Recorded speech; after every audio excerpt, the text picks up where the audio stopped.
Boys, girls, babes, welcome back to the Jenaya Talks Caps podcast, where we discuss, folks, the top team, the very top team in the National Hockey League, our very own Washington Capitals. And babes, if you have not done so already, please, if you do enjoy the show here, do us a huge favor and click on that subscribe button, whether you are listening on your favorite podcast platform or whether you are watching the video version on YouTube, because that is also an option for you now.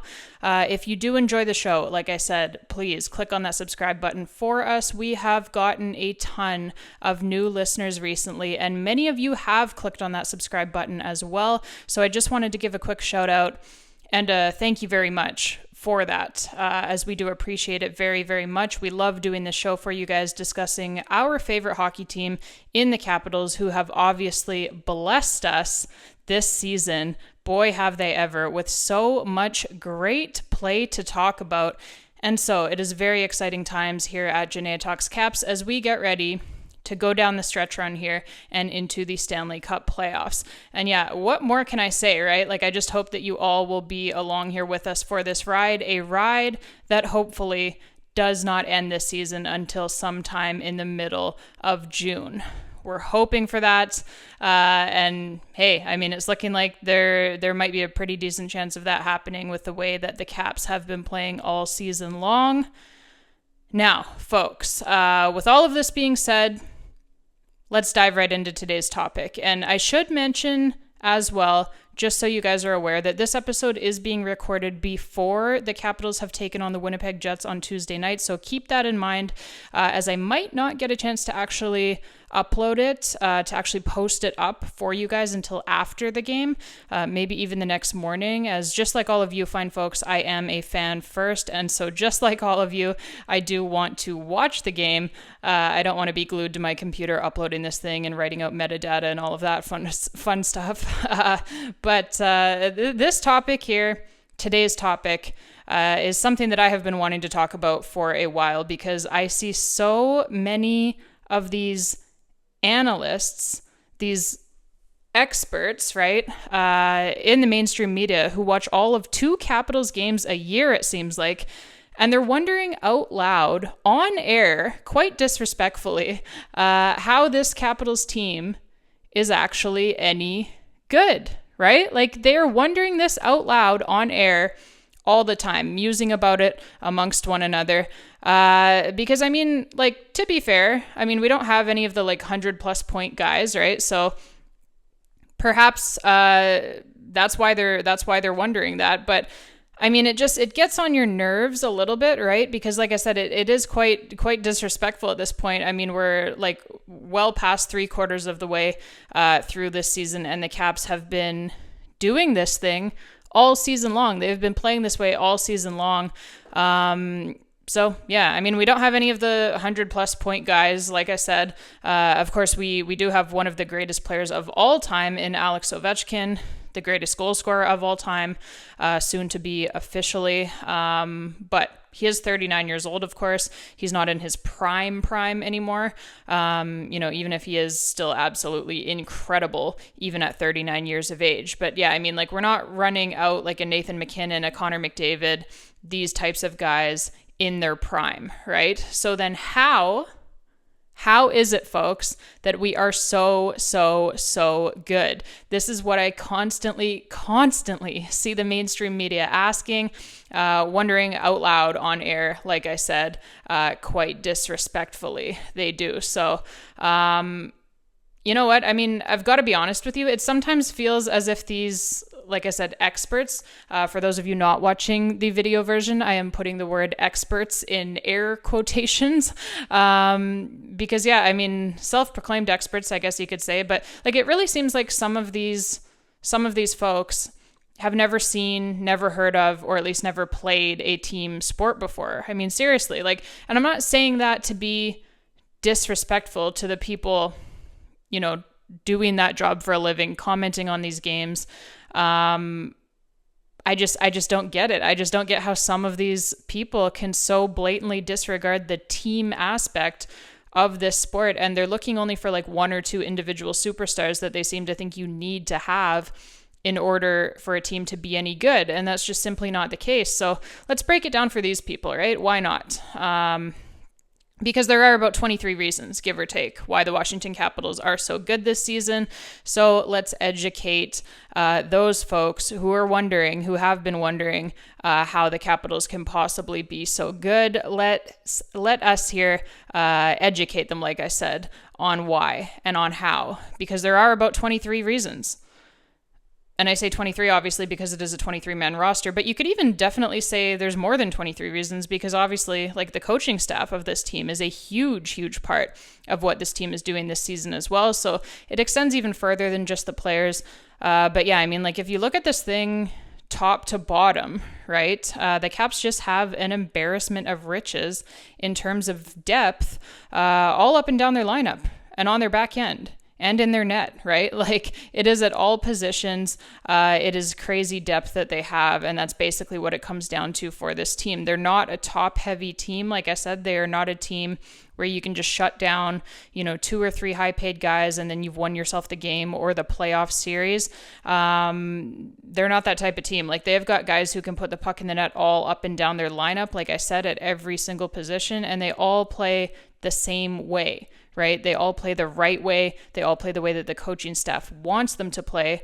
And they're all just really in sync with one another and with what the coaching staff wants them to do. It's one of the most consistent teams that I have ever personally witnessed in terms of how they're bad. Really just isn't that bad at all, right? Like, on the rare occasions where they do lose a game, they are usually just barely losing by a single goal. Like, it's a really rare event for this team to lose a game by multiple goals this season. And I think that really just speaks to how unbelievably consistent they've been all season long in terms of their effort level, in terms of their discipline, in terms of their commitment, like I said, to play the right way. They defend hard, they defend well. And when you start with good defending, the rest of it kind of just flows out from there, right? And they do all of the little things really, really well. They check hard, like I said, in all 3 zones. They're on you right away, like flies on honey. They forecheck the living bejesus out of teams. They play physically. They win almost every single puck battle. They've won almost every single puck battle all season long. And when you do all of those little things, right, and then you combine that with a roster that has the speed, has the skill that this Caps team has, I mean, you can see the result, right? Like, the proof is in the pudding. They are the number 1 team in the National Hockey League. And when we go down the Caps roster here, I mean, there's just so many guys having career years, real breakout seasons, that it's really no wonder that they are at where they are at in the standings. And you know what? I just love, again, how the mainstream media seems to be so perplexed by this and so shocked by this. Because, I mean, if you actually watch this team, if you've actually watched and paid attention to, their young kids that they have coming up, then you always knew that this exact scenario that we are seeing right now was a distinct possibility, always, right? Because, I mean, look at the guys who are having the career years, right? Other than Tom Wilson, like, all the rest of these guys are a bunch of younger guys who are just having real breakout seasons, like I said, not career years, right? I mean, how can you have a career year when you're 23, 24 years old? Your career is just getting started. So it is a bunch of young guys who are having breakout seasons for the Caps, and that is the thing that should be really, really exciting for Caps fans, is that this success for the Caps, it feels really, really sustainable because of who it is having these breakout seasons. Like, it's a bunch of young guys, like I said. It's not a bunch of 35, 36-year-olds, randomly scoring more than they've ever scored before in their entire lives. Career years can easily be sustainable when you're 23, 24, 25, 26 years old. Career years at that point can just become the new norm at that age, right? I mean, just look at Dylan Strome as a perfect example, right? Like, 24 years old, when the Caps got him, he has now had a career year. In every single year that he has been here, he just keeps getting better and better and better.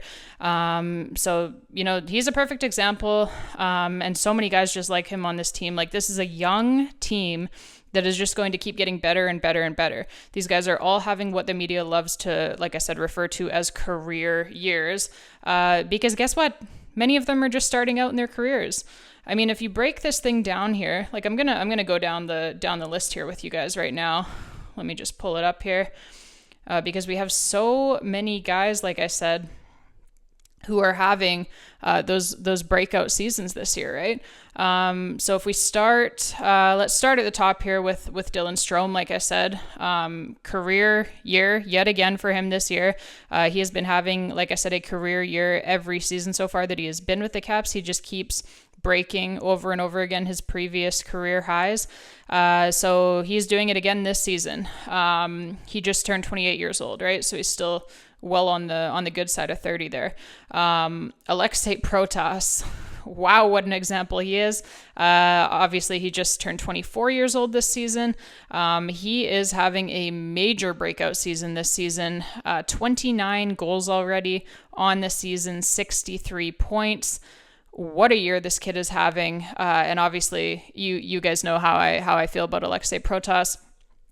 I feel that this is incredibly sustainable for him, because he just has all of the tools, all of the ways that he is doing this, that he's getting this production. It's all extremely, extremely sustainable.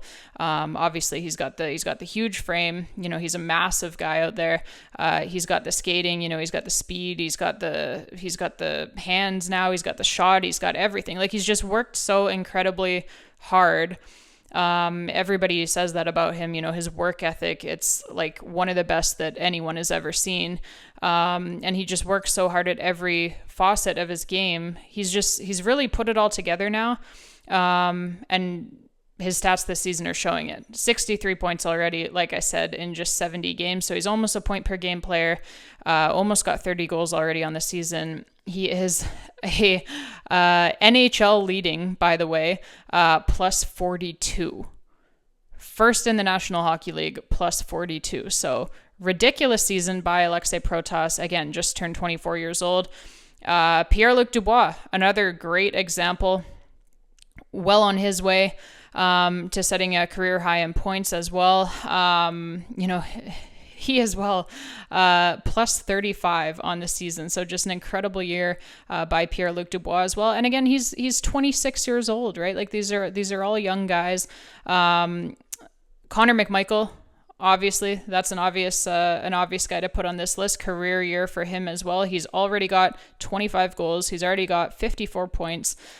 Just an amazing season by him as well. And again, this is another guy who just turned 24 years old this season. So it's not like when you talk about guys like this that are, like I said, they're 24, they're 26, what have you, like it's not I keep using the quotation marks, but it's not a career year for them, right? Because their careers are just getting started. It is a breakout season that can be, you know, repeated over and over and over again. This can become the new norm for these guys. And I would bet on that happening with, like I said, the work ethic of these players. Jacob Chychrun on the back end. Holy cow, right? 26 years old. Another guy who's only 26 years old. 18 goals the man has already scored from the back end. Again, obviously, everyone knows this. You guys are Caps fans. I don't have to tell you what position the guy plays, but he's a defenseman having 18 goals already on the season. Unbelievable. And 43 points already for him. That is already a career high for him, and he just is going to continue, obviously, to eclipse that here. Rasmus Sandin as well, like just turned 25 years old, having a career season. Keep going down the list here. Marty Ferivari, he just keeps getting better and better every single year as well. He as well just turned 25 years old. So there's so many players, like I could just keep going here, but there are so many players on this team. You know what? You can throw the goaltender in there too if you want to, Logan Thompson, because he's young as well. Obviously, he is having a career season as well. 31 wins already on the season in just 40 games played. So that is absolutely ridiculous by Logan Thompson.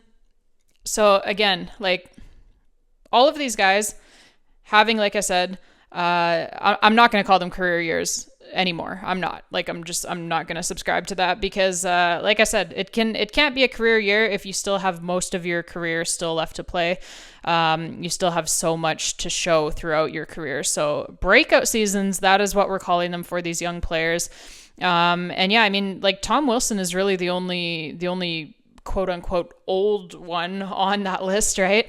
Who's having a career year, and even he's only 30 years old. Like, it's not like he's way over the hill here. And the guy is built like a literal Greek god. So the dude could quite honestly probably play in the NHL until he's 55 years old if he wanted to. He's another player that obviously has only gotten better and better every single year that he has been here. If you take out the 1 year where he was coming back from that serious knee injury. But yeah, like in general, I mean, the Caps, they're a pretty young team, right? Like most of their main contributors are young players who are just starting to scratch the surface of all that they can really be in this league. And so if you're a Caps fan, this is the point of all of this, of all of what I'm saying. If you are a Caps fan, which we probably all are, or at least most of us who listen to this show are, and most of us who talk on this show as well. Obviously, I am a certified Capitals fan. But yeah, the point of all of this is to say that if you are a Caps fan, you're not looking at this thing like it's a, fluke season at all. You're looking at this like it's actually extremely sustainable for a very long time. And that is a very, very exciting thing. And then, I mean, you combine all of these young, hardworking, talented players with a legendary captain who just continues to defy all odds of the aging curve, as well as everyone's expectations for him. And, a guy in John Carlson as well, who is still an elite minute munching blue liner, even at this age. They've also been able to cut back on John Carlson's minutes quite a bit this season, thanks to those additions of Matt Roy and Jacob Chychrun as well. So that has obviously been huge too. But John Carlson, like, he is still elite. He's having another great season yet again. And then we've already talked, about Tommy Wilson and the impact that he is having. And so you combine all of this with, like I said, great goaltending from Logan Thompson and Charlie Lindgren. And this team, they really have got it all, man. Like, they really, really do. And even, I mean, hey, the new guy too. Like, I wanted to give a shout out to the new guy, Anthony Beauvillier, as well, because, he's got a couple of goals already for this team since being acquired 6 games ago. And they were both beautiful goals at that. And yeah, I mean, like, he's got 4 points already in 6 games with this team in a bottom 6 role. He is fucking flying out there. And meanwhile, you've got teams out there, organizations out there giving up first-round picks and their best prospects to bring in Scott Lawton to get caved in at 5-on-5. That was certainly a decision made by the Toronto Maple Leafs.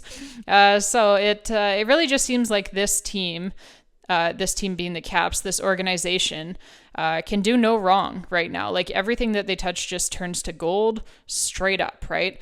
And yeah, I mean, personally, like, I would rather cheer for and put my faith in a team that plays like a team, right? Not just 2 or 3 guys, like I said, who get paid all of the money. And so therefore they have to score all of the goals. And if they don't score all of the goals, then you don't win anything. Like, I don't know, man. I just find it hilarious how the mainstream media, I'm going off on a bit of a tangent here, but I just find it hilarious how the mainstream media can be like fawning all over a team like the Toronto Maple Leafs every year.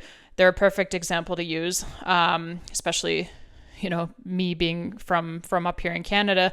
That is the team that the media up here is fawning all over all the time. So they can fawn all over a team like the Toronto Maple Leafs every single year when they have proven year after year after year after year after year after year after year after year after year. Was that 8?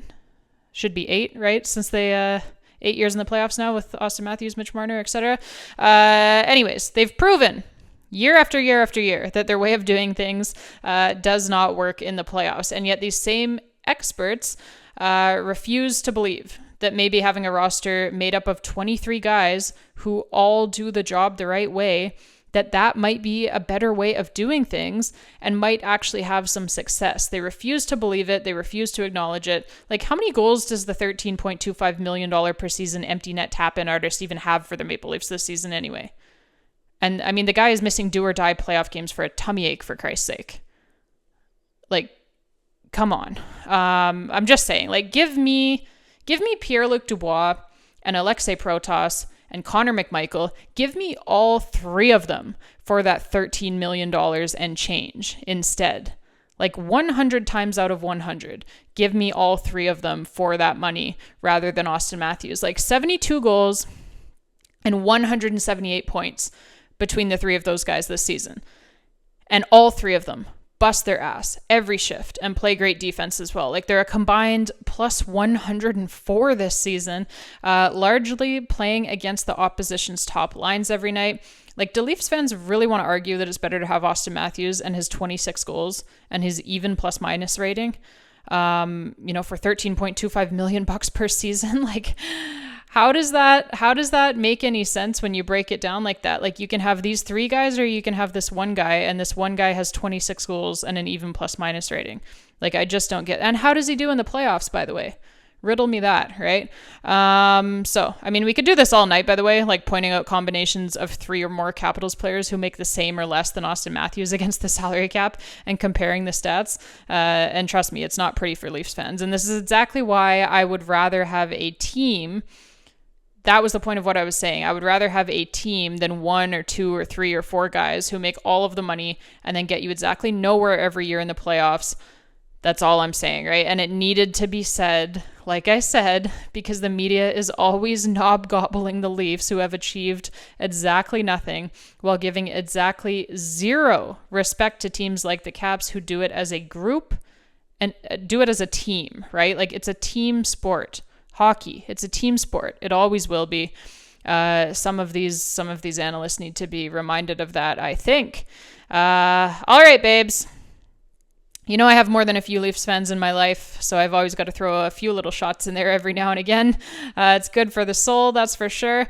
And as for this episode, that is going to be all she wrote for this one. Our Caps up next, like I said, they have got a great matchup against the Western Conference leading Winnipeg Jets. Like I said, it's basically a two-horse race at this point for the President's Trophy between our Washington Capitals and those Winnipeg Jets.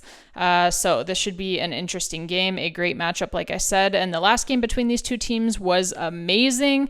A total barn burner down in Washington that went to overtime. The Caps, obviously, they came back in that game to tie it and force it to overtime. And it was just a crazy game. Like I said, a fantastic hockey game. So we will hope to see more of the same on Tuesday night in what should, like I said, be a phenomenal matchup between the two top teams in the National Hockey League. So thank you all so much for listening today, babes. As always, it has been a pleasure having you here, as always. And as always, let's go Caps, baby.